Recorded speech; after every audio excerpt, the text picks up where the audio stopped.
Hello, I do get crazy sometimes, but getting crazy doesn't mean I'm not a winner. When you see me wearing this, I told you it's a military hat. It's something I like wearing. When I have a digital combat, this combat is about how we live. Because if we are not transforming, big change is on the way. Since the war of Ukraine and Russia, I don't think life has been easy. The same thing is going to happen again. I have a question I want to ask. Who is fronting the Third World War and opening several fronts? Putin himself, he provoked the West and demanded what he demanded for.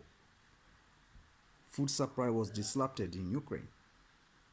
Right now, as we speak, Africa is begging Russia for the release of grain and subsidies, fertilizer, urea, and all that stuff because, and the wheat, tech, medicine, ammunition, all these things.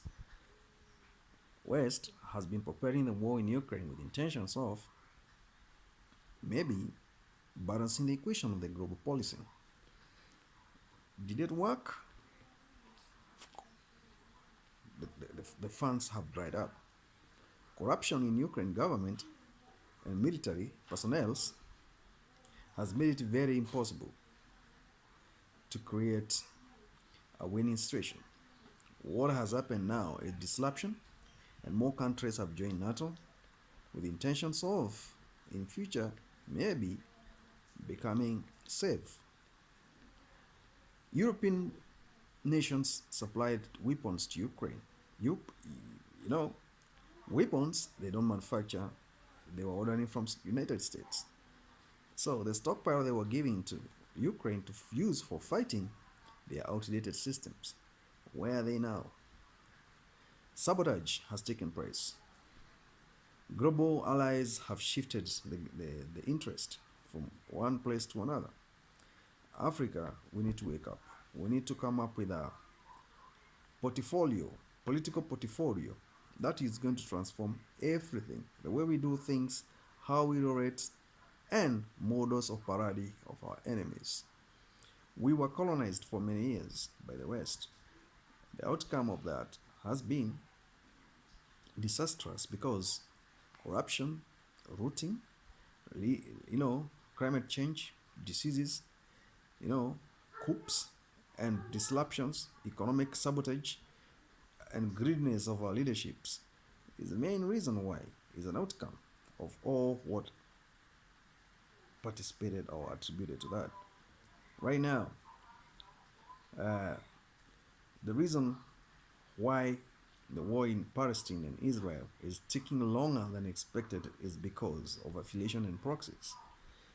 There are some factors to put into consideration there, and these factors are enormous and they are hidden. They are biblical. The people will be uprooted in Gaza. Destruction will take place and the land will be flattened. It's biblical. Whenever there is war in Israel, expect hunger to strike the world. Expect oil supply to go and skyrocket. Right now, as we speak, all the oil producing nations they are at war. Most of them they are Arabic countries, and the person who is drilling oil there is Western companies. So these are proxy war that is going to take longer than expected. Fronting of the Third World War is taking place. It's rearranging itself. What I would say is sober up, stop chasing money that is so scarce right now as we speak because of this confusion taking place. Hyperinflation is coming on the way. And when hyperinflation comes on the way, that spells doom for the economies and the world leaders. What they're trying to patronize on is the war in Israel. They are trying to stabilize and forgetting Ukraine is a determinant factor. It needs funds It needs strong global leadership, which is not taking place. And what is going to be the outcome of that is rearrangement of the global power position. If you look at what is happening within our continent in Africa right now as we speak, political transition is taking place. There's coup after coup in West Africa with intentions of opening the borders. I heard recently when President of Kenya was talking online, and he stated clearly, if you know you're an African, you don't need a passport to come to Africa. You don't need a passport to come to Kenya. Just be a man of good faith, conduct your business, interact, and keep peace. Zimbabwe recently as well, it opened its borders to people from Botswana, and Botswana as well opened its borders to the people of Namibia. If you don't have an idea, pick it from me. This is a rolling out of African dream whereby all the borders will vanish, will cease to exist, and what will remain is Africanism. Corporations that have been managing these borders, they have fallen flat. They are unable to manage this because themselves, they have particular issues that are affecting them, and they don't want to talk about them because they feel ashamed, and they will be like they have failed in global leadership.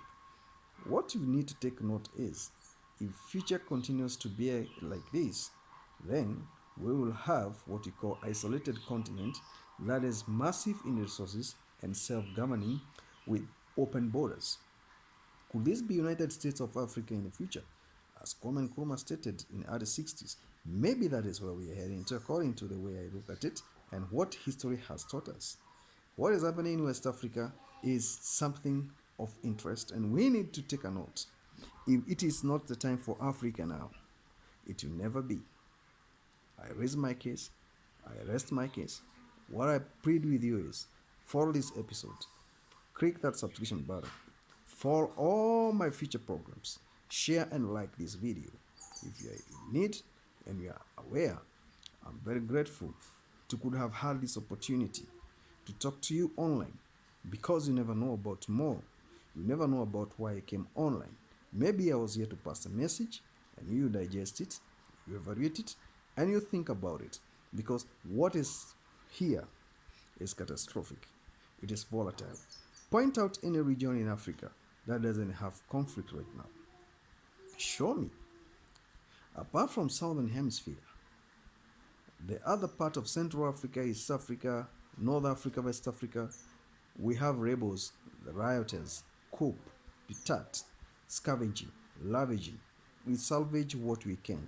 What we can't, we let it go. And that is my point. I rest my case.